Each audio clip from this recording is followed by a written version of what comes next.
Hello friends, welcome back to next exam 8 PM। मैं सुभाष कुमार आपको civil engineering के लिए हाइड्रोलिक्स पढ़ा रहा हूँ। तो लास्ट क्लास में हमने पढ़ा था सरफेस टेंशन के बारे में, ठीक है। तो सरफेस टेंशन के बारे में हमने ये देखा था कि सरफेस टेंशन एक लाइन फोर्स है जिसको फोर्स पर यूनिट लेंथ कहते हैं।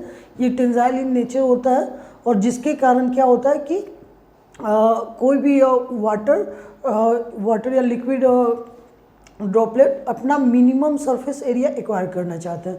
तो उस केस में जैसे मैंने बोला था 3 केसेस आएंगे, दैट इज़ एक ड्रॉपलेट, एक सोप बबल और एक वाटर जेट। तो ड्रॉपलेट के केस में जैसे अगर मान लेते कि ये कोई ड्रॉपलेट है, ये कोई वाटर ड्रॉपलेट है, ठीक है,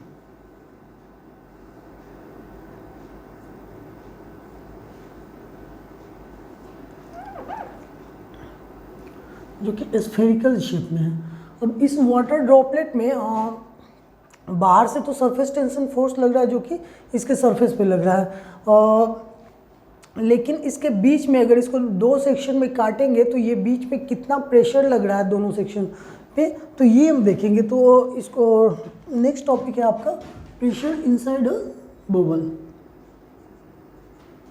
sorry pressure inside a liquid droplet.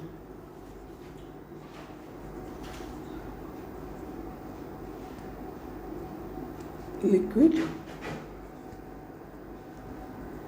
Droplet.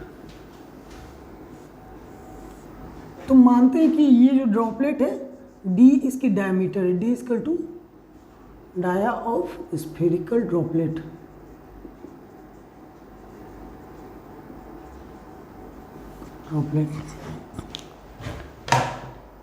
ठीक है। तो इसको हम क्या करते हैं कि 2 हाफ में कट करते हैं। तो जब 2 हाफ में हम कट करेंगे तो ये ऐसा बन जाएगा।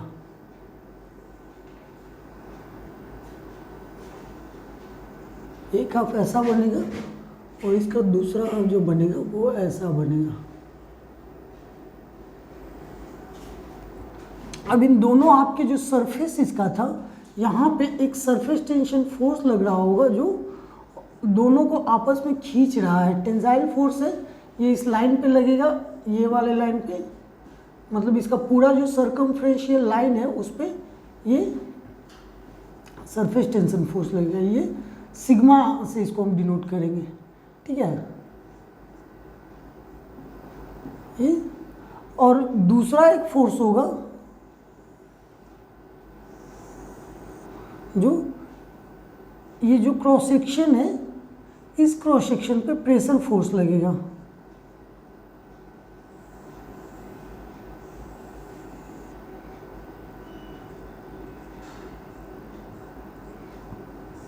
जो कि हमेशा ये कोशिश करेगा कि ये लिक्विड ड्रॉपलेट को बर्स्ट करे, इसको फोड़ दे, ठीक है। तो ये प्रेशर फोर्स लगेगा और यहाँ पे जो फोर्स लगेगा वो सिग्मा लगेगा।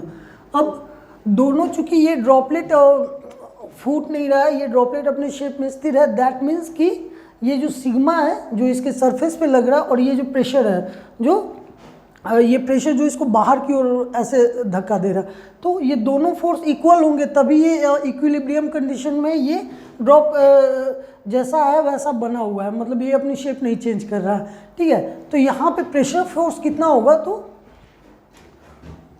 प्रेशर फोर्स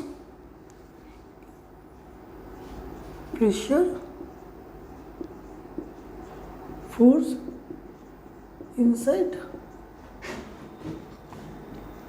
द ड्रॉपलेट, इसको हम PF से डिनोट करते हैं, ठीक है। तो PF इक्वल टू क्या होगा, फोर्स पर यूनिट एरिया, ठीक है। प्रेशर तो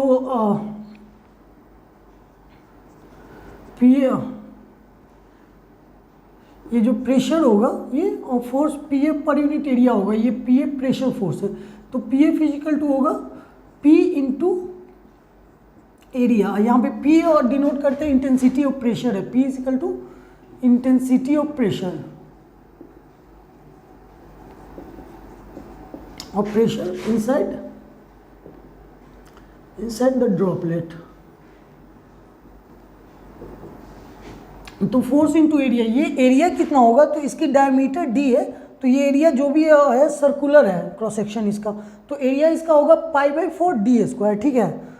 तो we will write here p into π/4 into D square. अब जो दूसरा फोर्स है हमारा, ये सरफेस टेंशन फोर्स है, और सरफेस टेंशन फोर्स लगेगा कहाँ, तो इस सरकमफ्रेंस पे, ठीक है। ये सरकमफ्रेंस जो एक लाइन की तरफ बन रहा है, इस पे ये सरफेस टेंशन फोर्स लगेगा, एंड इसको हम डिनोट करते हैं PS से। तो surface tension force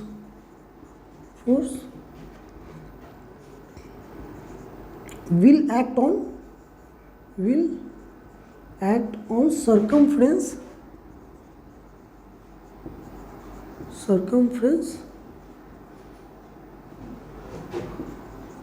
of circular section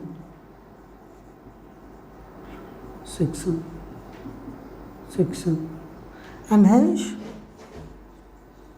हम इसको PS से डिनोट करते हैं। तो PS इक्वल टू, तो हम जानते हैं सिग्मा इक्वल टू फोर्स पर यूनिट लेंथ होता है, फोर्स पर यूनिट लेंथ होता है। तो अगर ये फोर्स हम डिफाइन करना चाहें, फोर्स अगर डिटरमाइन करना चाहें, तो इस सिग्मा से हमको इस लेंथ को मल्टीप्लाई करना होगा।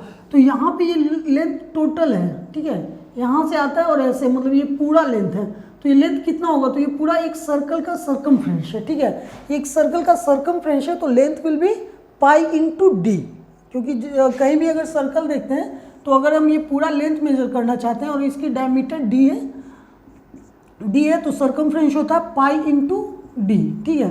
तो यहाँ इस केस में स्मॉल डी डाया है, तो PS equal to sigma into pi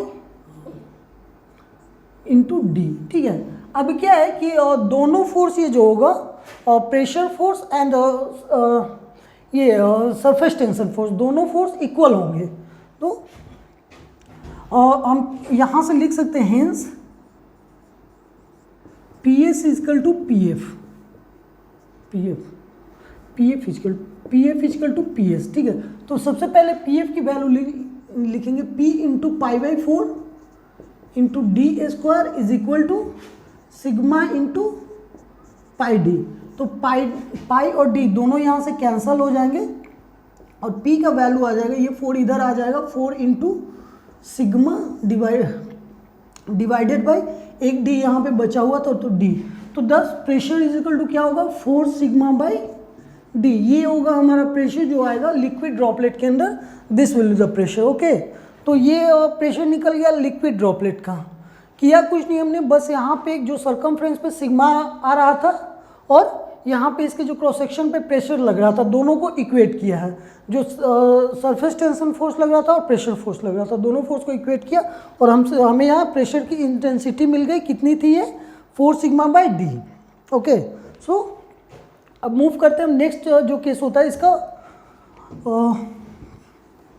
that is bubble.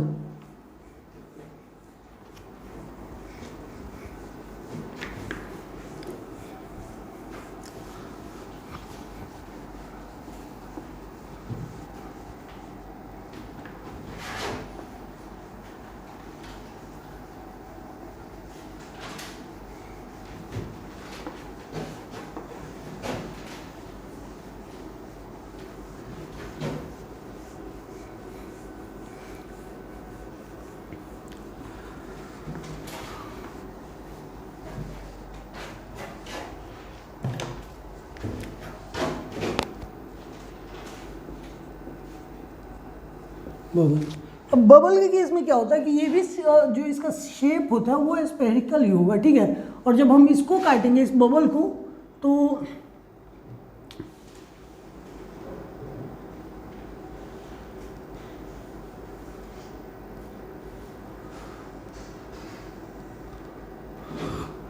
ये इसमें देखोगे आप कि 2 सरफेस बनेंगे, ठीक है।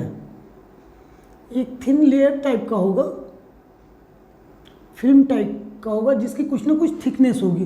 तो ये इसके अंदर का सरफेस है और ये इसके ब्लैक वाला बाहर का सरफेस है। ब्लू वाला अंदर का सरफेस है और ब्लैक वाला बाहर का सरफेस है। तो इस केस में हम क्या देखते हैं,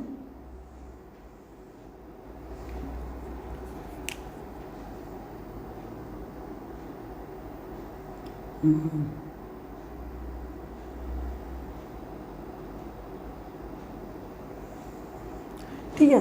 अब जो बबल होता है वो क्या होता है कि इस तरह स्फेरिकल शेप में होता है। वो बबल क्या जनरली आप देखते हो क्या होगा कि बबल फूट जाता है, मतलब कि इसके अंदर की प्रेशर जब भी इसके सरफेस टेंशन से ज़्यादा होगी, वो सरफेस टेंशन ही है जो वो उस फिल्म को बांधे रहता है, उसको फूटने नहीं देता है।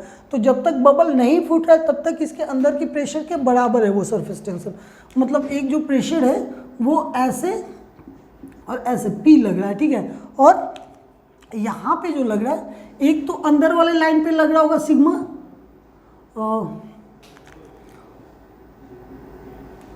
अंदर वाले लाइन पे, इसको मैं ब्लू कलर से डिनोट करता हूँ, ये अंदर वाले लाइन पे सिग्मा लग रहा होगा, यहाँ भी लग रहा होगा सेम सिग्मा सिग्मा, और दूसरा जो लग रहा होगा वो ये बाहर वाले लाइन पे भी लग रहा होगा, दैट इज सिग्मा। तो अब यहाँ पे जो सरफेस टेंशन फोर्स हो गए वो दो लग रहा है, ठीक है, एक अंदर वाले लाइन पे और एक बाहर वाले लाइन पे। तो इस केस में क्या होगा, अगर आप प्रेशर फोर्स की बात करते हो, that is P F is equal to pressure force, तो होगा intensity of pressure into area, that is area is π/4 into D square, π/4 into D square. तो ये प्रेशर फोर्स हो गया। अगर सरफेस टेंशन फोर्स की बात करेंगे तो चूंकि दो सिग्मा लग रहा है तो 2 इंटू सिग्मा इंटू πd होगा, ठीक है। ये इसको 2 से मल्टीप्लाई करते हैं क्योंकि ये एक अंदर का लाइन है और एक ये बाहर का लाइन है, दोनों लाइन पे सरफेस टेंशन फोर्स लगेगा। तो सरफेस टेंशन फोर्स हमारा बेसिकली लाइन फोर्स है, तो इसलिए अंदर और बाहर दोनों लाइन पे लगेगा। तो यहाँ हम 2 से मल्टीप्लाई करते हैं। अब दोनों को वापस से इक्वेट करेंगे, P F is equal to P S, ठीक है। तो क्या होगा, P into π/4 into D square is equal to 2 into sigma πd, ठीक है। यहाँ पे पाई टू पाई कैंसिल हो जाएगा और डी टू डी कैंसिल हो जाएगा, तो it will come P is equal to 8 sigma by D, and this is the pressure force inside a bubble, pressure force inside a bubble. तो ये हमारा bubble का केस था। अब नेक्स्ट केस आता है वाटर जेट का। वाटर जेट या लिक्विड जेट कुछ भी बोलो आप, जरूरी नहीं कि पार्टिकुलर हम वाटर के ही बारे में बात करें, किसी भी लिक्विड के बारे में बात कर सकते हैं।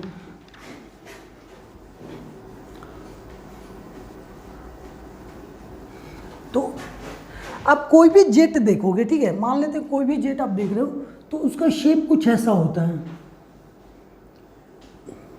वो सिलिंड्रिकल शेप में होता है।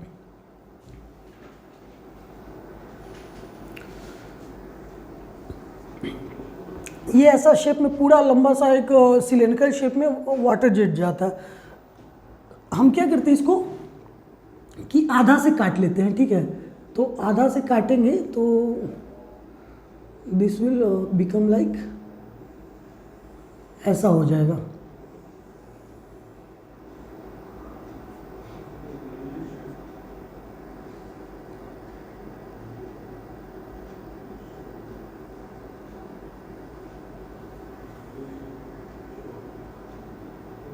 ठीक है।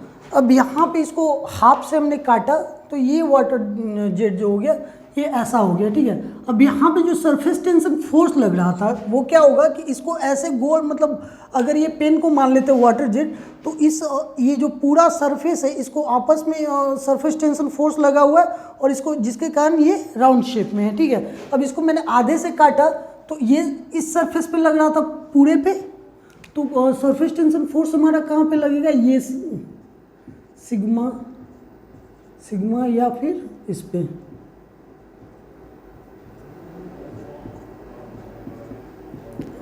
ऐसे यहाँ से यहाँ तक पूरे पे ये सिग्मा लगेगा, ठीक है। और जो प्रेशर फोर्स लगेगा वो हमारे इस क्रॉस सेक्शन पे लगेगा। ये जो इसका बीच से हमने क्रॉस सेक्शन काटा था, इस क्रॉस सेक्शन पे ये प्रेशर फोर्स लगेगा जो कि P होगा, प्रेशर फोर्स इंटेंसिटी P होगा। तो यहाँ पे हम देखते हैं प्रेशर फोर्स इंटेंसिटी की बात, तो अगर प्रेशर फोर्स की हम बात करेंगे तो ये कितना होगा, तो ये जो क्रॉस सेक्शन का एरिया है उसको अगर हम प्रेशर से के इंटेंसिटी से मल्टीप्लाई करें तो प्रेशर फोर्स आएगा, ठीक है। तो pressure force PF, pressure force कितना होगा, तो P इंटू एरिया कितना होगा, अगर इसकी लेंथ L है, सपोज दैट इसकी लेंथ कितनी है L है और इसकी डायमीटर कितनी है D है, ठीक है। लेंथ L है और डायमीटर D है, तो ये डिस्टेंस D हो जाएगा और ये डिस्टेंस L होगा, ठीक है। ये डिस्टेंस L होगा और ये D होगा, और ये कैसा है, तो एक रेक्टेंगल के शेप में है, देखोगे आप ध्यान से तो ये एक रेक्टेंगल के शेप में है। तो इसकी एरिया कितनी होगी, तो लेंथ इंटू डायमीटर, ठीक है, लेंथ इंटू डायमीटर, दो साइड को, दो एडजेसेंट साइड को मल्टीप्लाई करते हैं तो एरिया आता है। तो यहाँ पे क्या करेंगे, P इंटू जो एरिया होगा that is length into diameter, ये हो गया प्रेशर फोर्स। और नेक्स्ट बात करेंगे सरफेस टेंशन फोर्स की, तो PS से इसको डिनोट करते हैं, PS सरफेस टेंशन फोर्स को PS से डिनोट करते हैं, ये सिग्मा होता है, ठीक है। सिग्मा इंटू, अब देखोगे आप ये लाइन है, ठीक है, इस लाइन पे सिग्मा लग रहा है और इस लाइन पे सिग्मा लग रहा है, तो मतलब ये दोनों लाइन का टोटल कितना हो गया, तो एक लाइन का डिस्टेंस L है और दूसरी लाइन का भी डिस्टेंस L ही है, तो L और L मिला के 2L होता है डिस्टेंस, यहाँ से यहाँ तक डिस्टेंस L होता है और यहाँ से यहाँ तक भी डिस्टेंस L होता है, तो L और L मिला के 2L होता है, ठीक है। तो sigma into 2L, okay. So again we will equate this to forces, PF is equal to PS, ठीक है। तो यहाँ पे P into L into D is equal to और sigma into 2L, L will be cancel and P is equal to sigma into 2 divided by D, that is 2 sigma by D। अब ये इसको ऐसे भी लिख सकते हैं हम लोग, sigma divided by D by 2 या सिग्मा डिवाइडेड बाई R, जो कि इसकी रेडियस होगी। अगर रेडियस के फॉर्म में लिखोगे तो इस वाटर जेट की जितनी रेडियस होगी उसको आप सिग्मा से डिवाइड करा दोगे तो ये होगी pressure force intensity inside that liquid jet, okay. And अगर आप इसको रेडियस के फॉर्म में नहीं रखना चाहते हो तो pressure force intensity is equal to 2 sigma by D, okay. तो ये थी हमारी मतलब सरफेस टेंशन की बातें। अब नेक्स्ट टॉपिक आपका आता है दैट इज सरफेस टेंशन के बाद कैपिलरिटी।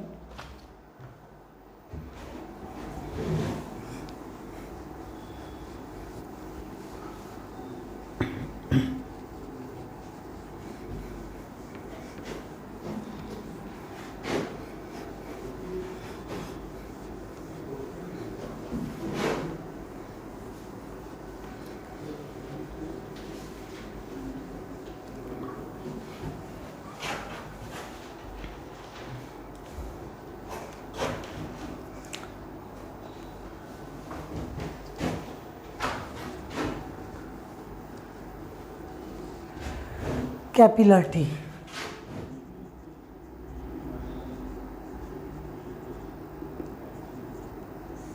कैपिलरिटी बताने के पहले हम आपके सामने दो इम्पॉर्टेंट एक कॉन्सेप्ट है, इम्पॉर्टेंट कॉन्सेप्ट है, उसमें दो चीज़ें आती हैं, उसके बारे में मैं डिस्कस करना चाहूँगा, दैट इज़ कोहेशन और एडहेशन, ठीक है। कोहेशन और एडहेशन, कोहेशन एंड एडिशन, तो कोहेशन क्या होता है और एडेशन क्या होता है। कोहेशन के बारे में आपने ज़्यादा मे भी ना सुना हो, लेकिन एडेशन कुछ वर्ड सुना सा लगता होगा, ठीक है।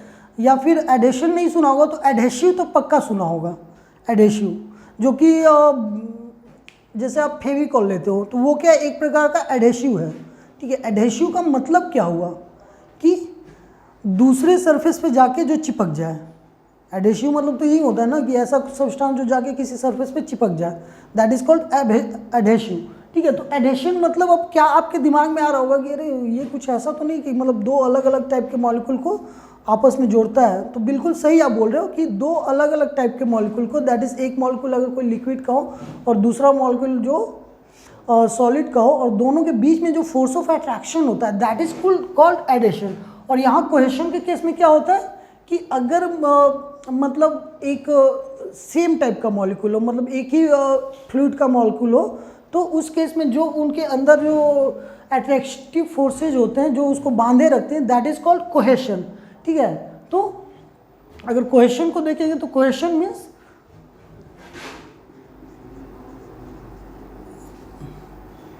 cohesion means molecular attractive forces,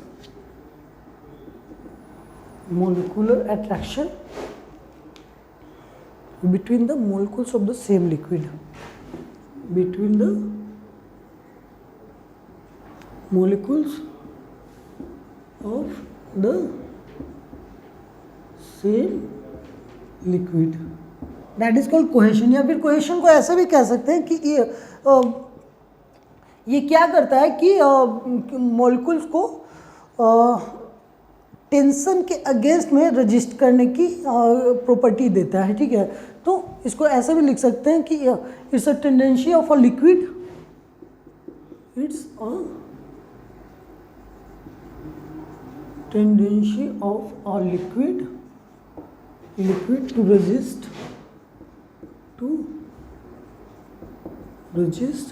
tensile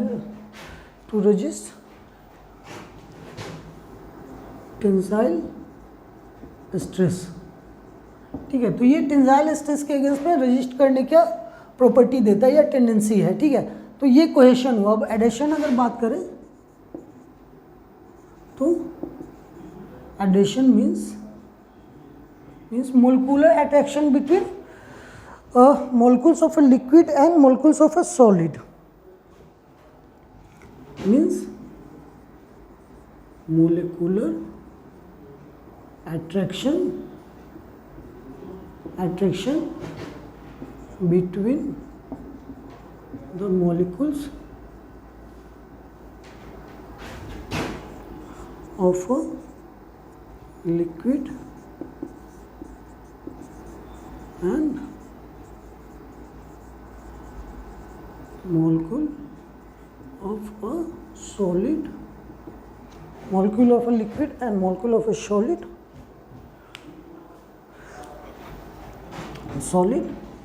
at boundary surface, मतलब कि जहाँ पे ये दोनों एक दूसरे को कांटेक्ट करते हैं वहाँ पे जो फोर्सेज लगते हैं, मॉलिक्यूलर अट्रैक्शन फोर्सेज लगते हैं, दैट इज कॉल्ड एडिशन। ठीक है, तो ये था कोहेशन और एडिशन के बारे में। अब आते हैं अपने टॉपिक पे, दैट इज कैपिलरिटी।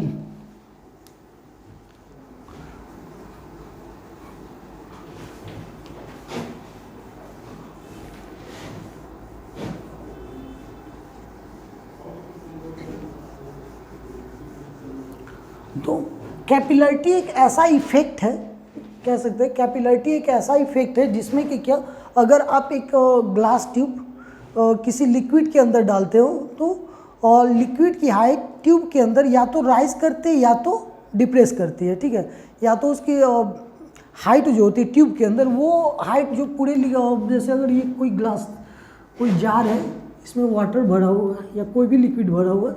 ठीक है, तो अगर हम यहाँ पे एक ग्लास ट्यूब इंसर्ट करते हैं, तो अब क्या होगा कि डिपेंड करता है कि लिक्विड क्या है और उसकी कोहेसिव फोर्स कैसी है, कोहेसिव फोर्स या एडहेसिव फोर्स प्रॉपर्टीज कैसी है, उसके अकॉर्डिंगली या तो ये लिक्विड क्या होगा कि ये जो इसका लेवल है इससे या तो थोड़ा ऊपर रहेगा या तो थोड़ा नीचे रहेगा, दोनों केसेस पॉसिबल है। तो जो लिक्विड ऊपर जाता है ट्यूब में उसको हम लोग बोलते हैं कैपिलरिटी राइज। ठीक है, जो लिक्विड ऊपर जाता है ट्यूब में उसको हम बोलते हैं कैपिलरिटी राइज, और जो लिक्विड जिस केस में लिक्विड नीचे चला जाता है, इसके जनरल जो एक लेवल है उसका जो हाइट है उस हाइट से थोड़ा नीचे अगर चला जाता है तो इसको बोलते हैं कैपिलरिटी डिप्रेशन। ठीक है, तो अब देखेंगे कैपिलरिटी राइज के लिए हमारे पास एक एक्सप्रेशन है, कैपिलरिटी राइज के लिए एक एक्सप्रेशन है, उसको हम देख लेते हैं। Then expression for capillarity rise, expression for capillarity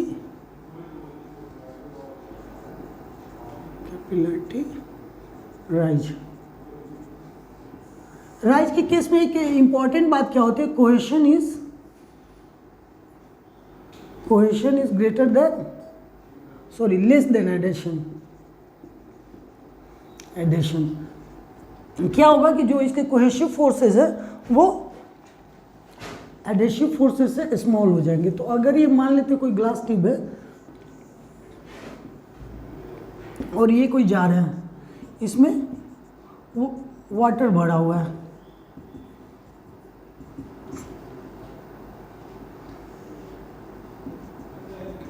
इसमें वाटर भरा हुआ है और ये ट्यूब इंसर्ट करते ही इसने एक हाइट गेन कर ली, दैट इज ये हाइट है h, ठीक है, यहाँ से यहाँ एक हाइट गेन कर लिया इसने h। तो ये क्यों हुआ, क्योंकि ये एडेसिव फोर्स ग्लास और वाटर के बीच का जो एडेसिव फोर्स था इसके खुद के कोहेसिव फोर्स से ज़्यादा था। मतलब कि इसका कोहेसिव फोर्स इतना सफिशिएंटली नहीं था कि इसके लिक्विड को आपस में बांधे रखे। और ये क्या हुआ कि ये लिक्विड जो वाटर का मॉलिक्यूल्स था, जो वाटर मॉलिक्यूल्स था वो ग्लास मॉलिक्यूल के साथ चिपकना स्टार्ट हो गया, मतलब एडेशन होना स्टार्ट हो गया। दैट्स वाई ये क्या हुआ कि ये हाइट इसकी जो है थोड़ी सी बढ़ गई, इसको बोलते हैं हम कैपिलरिटी राइज। तो कैपिलरिटी राइज के केस में क्या देखते हैं कि हाइट बढ़ गई, तो यहाँ पे अगर देखेंगे हम तो एक सरफेस टेंशन फोर्स सिग्मा लगता है, ठीक है। और ये अगर एंगल थीटा बना रहा हो ये सिग्मा, ठीक है। तो अगर इसका वर्टिकल कंपोनेंट हम देखेंगे, इसका वर्टिकल कंपोनेंट अगर हम देखते हैं तो that is sigma cos theta होगा, सिग्मा कॉस थीटा। और यहाँ पे जो ये लिक्विड राइज किया है, ठीक है, ये लिक्विड जो राइज किया है इसकी मान लेते कुछ ना कुछ वेट होगी। तो वेट का जो यहाँ से यहाँ तक जो इस लिक्विड का वेट होगा वो क्या डाउनवर्ड एक्ट कर रहा होगा, W। तो ये जो सरफेस टेंशन फोर्स जो कि ये इस डायरेक्शन में लग रहा है, इसका एक वर्टिकल कंपोनेंट और ये वेट, दोनों फोर्स क्या होगा एक दूसरे को बैलेंस कर रहे हैं, तभी जाके ये इतना हाइट पे इक्विलिब्रियम में है, ठीक है, इस हाइट पे इक्विलिब्रियम है। तो हम क्या करते हैं कि कैपिलरिटी राइज निकालने के लिए इन दोनों फोर्सेस को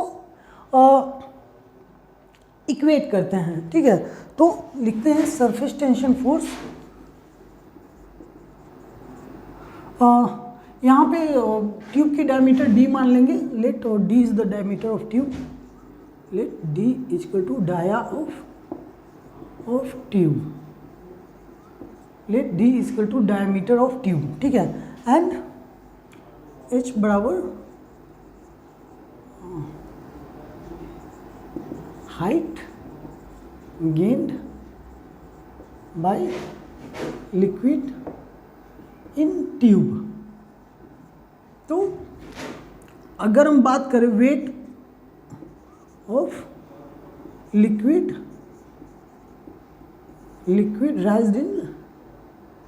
रेज्ड इन ट्यूब, तो कितना होगा, ठीक है। तो वेट के लिए हम क्या करते हैं कि अगर हम मान लेते हैं कि इसकी डेंसिटी रो है, अगर इस वाटर की डेंसिटी रो है, तो अगर हम इसकी वेट जानेंगे तो वेट इक्वल टू क्या होता है, वेट डेंसिटी जो होता है W इक्वल टू होता है वेट पर यूनिट वॉल्यूम, ठीक है। Weight density W equal to होता है wait per unit volume, weight density, ठीक है। वेट डेंसिटी W, या W को हम रो जी भी लिखते हैं, रो वाटर इंटू जी, तो रो जी भी लिखते हैं, तो rho G equal to weight per unit volume इसका कितना होगा। तो इसकी जो एरिया क्रॉस सेक्शन होगी, यहाँ पे एरिया क्रॉस सेक्शन जो होगी वो π/4 इंटू डी स्क्वायर होगी। एरिया क्रॉस सेक्शन इस ट्यूब की π/4 इंटू डी स्क्वायर होगी। और इस एरिया क्रॉस सेक्शन को हम जानते हैं कि अगर उसके हाइट से किसी एरिया क्रॉस सेक्शन को अगर उसके हाइट या इसके लेंथ से मल्टीप्लाई कर दे तो we will get the volume of that cross section, okay. So यहाँ पे क्या करेंगे कि weight divided by π/4 into D square इसकी एरिया क्रॉस सेक्शन होगी इंटू h। ये या फिर ऐसे भी आप देख सकते हो कि πr स्क्वायर एच सिलेंडर का वॉल्यूम होता है, आपने ज्योमेट्री में पढ़ा होगा, πr स्क्वायर, तो r क्या है d/2 है।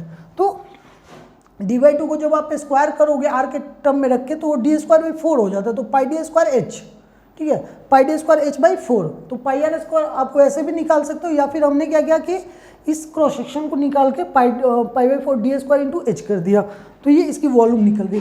तो अब इसका वेट कितना होगा, weight is equal to pi by 4 D square H into rho into G, ये इसकी वेट हो गई।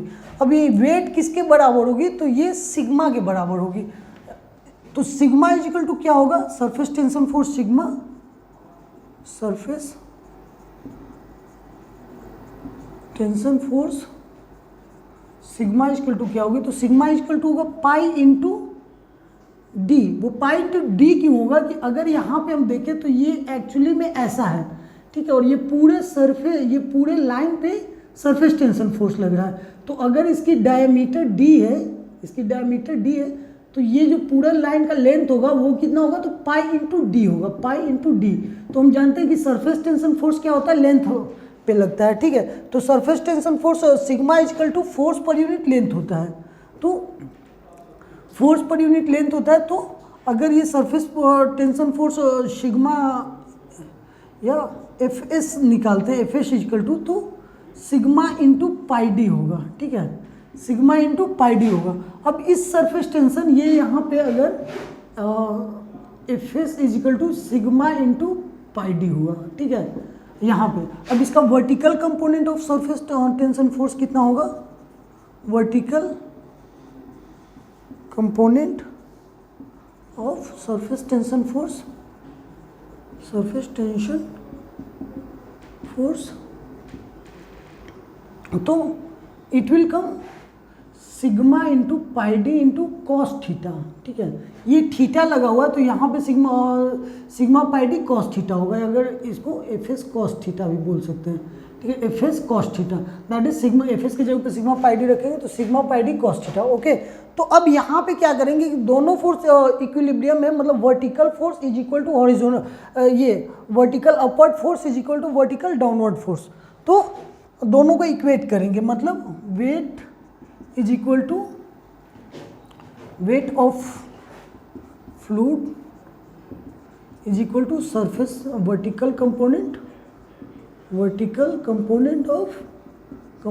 Of surface tension force, surface tension force, okay. तो यहाँ पे इक्वेट करते हैं, तो that will come pi by 4 D square H into rho into G is equal to sigma into pi into D into cos theta, ठीक है। तो ये डी से डी कैंसिल हो जाएगा, पाई से पाई कैंसिल हो जाएगा। तो अगर यहाँ पे हम सिग्मा की वैल्यू निकालेंगे, सिग्मा इज इक्वल टू, तो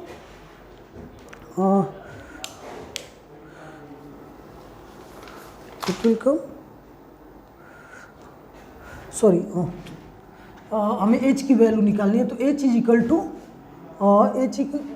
टू ये 4 इधर आएगा तो 4 sigma cos theta divided by यहाँ एक d बचा हुआ है और ये रो जी, तो रो जी इंटू डी, ये हो जाएगा हाइट हमारा, ये इतना हाइट गेन करेगा, ठीक है। जब भी कोई ट्यूब इंसर्ट करेंगे किसी वाटर ग्लास में, मतलब वाटर कंटेनिंग वेसल में, तो ये ग्लास ट्यूब हाइट h जो गेन करेगा वो हाइट इसके बराबर होगा, 4 sigma cos theta divided by rho G D, 4 sigma cos theta divided by rho G D.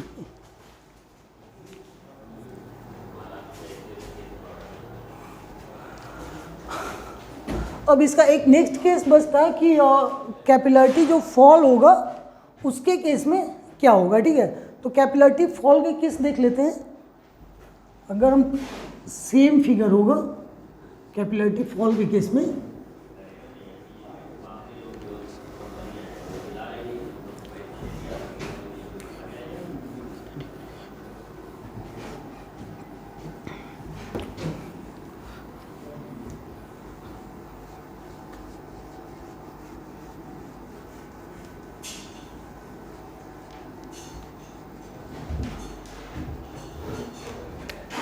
Capillarity fall और डिप्रेशन, कैपिलरिटी डिप्रेशन,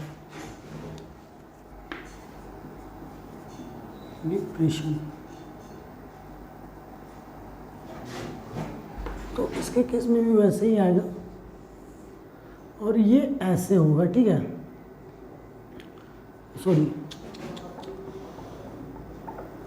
ये ऐसा बनेगा, यहाँ पे सिग्मा इस तरह से लगेगा और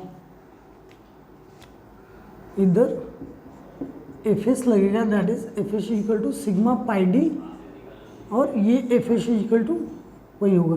तो फिर इसका जो वर्टिकल डाउनवर्ड कंपोनेंट होगा दैट इज ये ऐसे, तो ये एफ एस कॉस थीटा होगा, ये एंगल थीटा होता है, तो थीटा इक्वल टू ये एंगल होगा पाई माइनस थीटा, ये एंगल ऑफ कॉन्टेक्ट है, ठीक है, तो ये एंगल ऑफ कॉन्टेक्ट ये थीटा होगा, तो F S cos theta that is sigma into pi D into cos theta. Actually क्या होता है कि ये एंगल पाई माइनस थीटा होता है, बट हम क्या जानते हैं, cos pi minus theta is equal to cos theta, cos theta. और सेकेंड क्वाड्रेंट में ये है पाई माइनस थीटा, यानी ये सेकेंड क्वाड्रेंट में, तो सेकेंड क्वाड्रेंट में होने का मतलब कि cos theta is always positive. First quadrant में सारे साइन कॉस टैन सारे पॉजिटिव होते हैं, सेकेंड में सिर्फ कॉस पॉजिटिव है, थर्ड में टैन पॉजिटिव होता है, और लास्ट फोर्थ में फिर साइन पॉजिटिव होता है। A S T C cos pi minus theta, sorry ये pi minus theta is equal to minus cos theta होगा, बट डाउनवर्ड ये माइनस कॉस थीटा शो करता है कि ये फोर्स डाउनवर्ड लग रहा है, ओके। तो ये इसको हम sigma into pi D into cos theta ही लिखेंगे।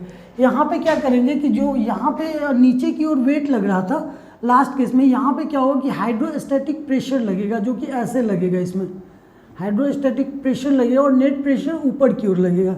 और ये प्रेशर कितना होगा, तो आप जानते हैं हाइड्रोस्टैटिक प्रेशर कितना होता है, तो रो जी एच होता है, रो जी एच, ठीक है। जो हमारा हाइड्रोस्टैटिक प्रेशर होता है वो रो जी एच होता है।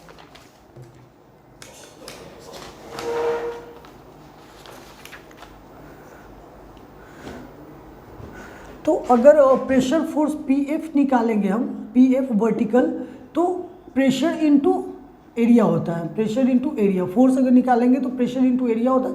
तो प्रेशर हमारा कितना था, rho G H into pi by 4, area की जगह पे pi by 4 into D square, ठीक है। और ये कितना है, तो F S is equal to that is surface tension force कितना है, तो एफ एस कॉस थीटा है, एफ एस कॉस थीटा है, जो कि sigma into pi D cos theta, cos theta. Again हम यहाँ पे दोनों पी एफ जो कि प्रेशर फोर्स है और एफ एस जो कि सरफेस टेंशन फोर्स है, दोनों को इक्वेट करते हैं, तो आएगा rho G H into pi by 4 D square is equal to pi by 4 D square is equal to sigma into pi D cos theta, ठीक है। तो यहाँ से D कैंसिल हो गया, पाई से पाई कैंसिल हो गया, और H की वैल्यू आ गई, और that is 4 sigma cos theta divided by rho g into d. तो ये भी इस केस में भी सेम ही आता है, दोनों केस में आइदर आप राइज लो या फिर डिप्रेशन लो, दोनों केस में वही आएगा, 4 sigma cos theta divided by rho G D. तो ये था आपका कैपिलरिटी। हाँ, कैपिलरिटी डिप्रेशन के केस में क्या होगा, एक इंपॉर्टेंट टॉपिक दैट इज कि cohesive force is greater then the adhesive force,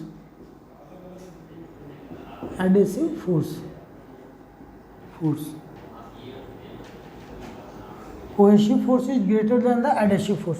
मतलब क्या हुआ कि अगर ये जैसे ये पर्टिकुलर किस मतलब प्रैक्टिकली किस में आता है, तो अगर एच जी आप इसमें भरे हो, ठीक है, इसमें आप एच जी भरे हो, तो जब आप ग्लास डिप करोगे तो ये कैपिलरिटी और डिप्रेशन का केस होगा, ठीक है। वहाँ पे क्या होगा कि जो एच जी मतलब मरकरी के मॉलिक्यूल्स होते हैं उसमें कोहेसिव फोर्स एडेसिव फोर्स से ज़्यादा होता है। वो क्या करेगा कि आपके ग्लास पे चिपकेगा ही नहीं, और वो आपस में बाइंडिंग और मतलब ये मॉलिक्यूल एक दूसरे को छोड़ना ही नहीं चाहेंगे, और उस केस में क्या होगा कि ये कैपिलरिटी डिप्रेशन होगा, कैपिलरिटी फॉल होगा, ठीक है। तो ये था कैपिलरिटी राइज और कैपिलरिटी फॉल के बारे में। नेक्स्ट क्लास में हम पढ़ेंगे विस्कोसिटी। तो आज के लिए इतना ही। फिर वीडियो कैसा लगा आप कमेंट करके बताइए। चैनल को अगर सब्सक्राइब नहीं किया तो सब्सक्राइब कीजिए, लाइक कीजिए। That is our next exam 8 PM channel को आप सब्सक्राइब कीजिए, वीडियो को लाइक कीजिए और शेयर कीजिए। आप अपने दोस्तों को शेयर कीजिए जिससे कि मैक्सिमम एडवांटेज सभी लोग ले सके। और आज का क्लास हम यहीं पे स्टॉप करते हैं, फिर मिलेंगे अगले क्लास में। Thank you very much.